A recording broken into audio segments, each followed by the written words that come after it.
Hello भाई, कैसे हो आप सब? आई होप आप सबकी तैयारी बहुत अच्छी चल रही होगी। और जैसा कि हम लोग 75 डेज़ में अपना सिलेबस कंप्लीट कर रहे हैं मध्य प्रदेश पटवारी का, तो शुरू करते हैं आज का अपना 28th डे। तो आज के दिन की शुरुआत लगभग 8:30 बजे हो गई थी। जैसा कि कल हम लोगों ने डिस्कस किया था कि आज हमको टेस्ट देना है, तो मैं लगभग पौने 9 बजे तक बैग उठाकर लाइब्रेरी के लिए निकल गया। लेकिन टेस्ट भी थोड़ा-सा लेट हो रहा था और मुझे थोड़ा-सा काम भी आ गया। इसलिए मैंने डिसाइड किया कि अब टेस्ट अब शाम को देंगे, शाम को वापस आकर। तो मैंने बाइक उठाई और निकल गया जो काम था उसे पूरा करने। आज काफ़ी ज़्यादा ठंड थी और मुझे फ्री होकर वापस आते-आते लगभग शाम के 5 या 6 बज गए थे। तो वही 6 बजे से मैंने टेस्ट स्टार्ट किया। टेस्ट में पहला पोर्शन था साइंस का। टेस्ट खोला तो पहला पोर्शन जो हमें मिला वो साइंस का था। तो साइंस पहले जो पढ़ी हुई थी उस हिसाब से जैसा आ रहा था उस हिसाब से लगाते गए, जितने भी ठीक हुए। बायो के क्वेश्चन ज़्यादा नहीं थे, शायद 5 या 6 ही रहे होंगे। फिजिक्स ज़्यादा थी, लगभग 11-12 क्वेश्चन की, और 8 क्वेश्चन की लगभग केमिस्ट्री होगी। तो साइंस कंप्लीट की। अच्छा, मैं एक चीज़ और सोच रहा था क्योंकि काफ़ी लेट हो गया था मैं टेस्ट देने में और दिन भर से पढ़ाई नहीं हुई थी, और मैं सोच रहा था कि रात में थोड़ा कुछ पढ़ भी लूँगा। मेरे मन में कहीं न कहीं था कि मैं टेस्ट को लगभग 2 घंटे में कंप्लीट कर लूँ। तो साइंस के बाद मैंने जीएस कंप्लीट किया, जीएस के बाद हिंदी कंप्लीट की।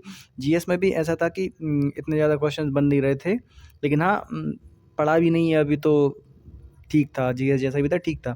हिंदी हिंदी आई, हिंदी भी नहीं पढ़ी है अभी, तो हिंदी भी जैसे भी गई ठीक गई, हिंदी पे भी ज़्यादा ध्यान नहीं दिया। कंप्यूटर थोड़ा पढ़ा था, लेकिन उस हिसाब से कंप्यूटर बन नहीं रहा था, क्वेश्चन बन नहीं रहे थे कंप्यूटर से। उसके बाद आया इंग्लिश का पोर्शन, और इंग्लिश के पोर्शन में इंग्लिश काफ़ी सरल थी, लगभग बनती जा रही थी, तो इतना टेंशन नहीं हो रही थी इंग्लिश से। और इंग्लिश के बाद फिर आई रीजनिंग और मैनेजमेंट। मैनेजमेंट तो पढ़ा ही नहीं है, तो तुक्के ही मारने थे उसमें तो। और रीजनिंग बनती जा रही थी। इस हिसाब से मैंने लास्ट के लिए बचा के रखा था मैथ। तो मैथ में फिर जब सॉल्व करने का पार्ट रहेगा तो अपने पास लगभग 1 घंटा बचेगा, इसलिए मैंने बाकी पोर्शन जल्दी ख़त्म कर लिया था। उसके बाद लास्ट के लगभग मेरा पूरा पेपर 2 घंटे 10 मिनट, 2 घंटे 5 मिनट में हो गया था, और मैथ भी सॉल्व कर ली। तो हो गया टेस्ट कंप्लीट। अब देखते हैं स्कोर कार्ड कैसा रहा। तो चलो टेस्ट करते हैं सबमिट और देखते हैं अपना स्कोर कार्ड।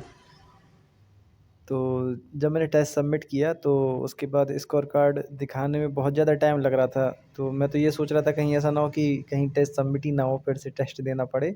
लेकिन हाँ, फाइनली टेस्ट सबमिट हो गया और व्यू स्कोर कार्ड करके ऑप्शन आ गया। तो चलिए देखते हैं अपना स्कोर कार्ड। तो ये था स्कोर कार्ड, नंबर थे लगभग 126। तो हाँ, जो कि सैटिस्फाइंग थे, क्योंकि अभी तो सिलेबस भी कंप्लीट नहीं हुआ है, कई कई सब्जेक्ट हैं जो पढ़े ही नहीं हैं। चलिए अब देखते हैं अपना सेक्शन वाइज़ अपने किस सेक्शन में कितने नंबर आए, किस सब्जेक्ट में कौन से हैं, कितने नंबर हैं। सबसे पहले आता है साइंस। साइंस में है 11 नंबर। उसके बाद आता है हिंदी। हिंदी में भी 11 नंबर हैं। इसके बाद है इंग्लिश। इंग्लिश में 23 नंबर हैं। काफ़ी 19 से ज़्यादा नंबर हैं इंग्लिश में। इंग्लिश सरल भी थी बहुत ज़्यादा। इसके बाद आती है मैथ्स। मैथ्स में 18 नंबर हैं। उसके बाद जीके। जीके में भी 18 हैं।